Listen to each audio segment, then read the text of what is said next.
Tonight, Summit Carbon Solutions paused its permit application process for a carbon capture pipeline in South Dakota.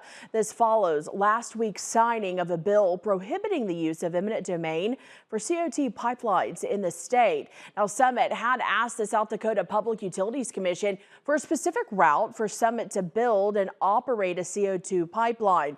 Attorneys for Summit say that process requires boots on the ground surveys. But survey law requires the Summit have a permit application and the legal authority to condemn property. Last week, Governor Larry Roden signed House Bill 1052 into law, which prohibited eminent domain to get land for the pipeline.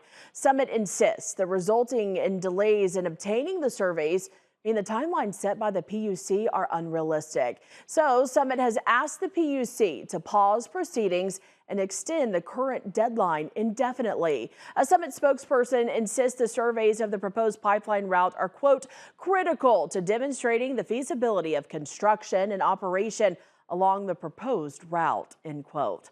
But the passage of House Bill 1052 has, of course, changed Summit's ability to conduct necessary route surveys. So Summit requested a review and adjustment of the schedule accordingly.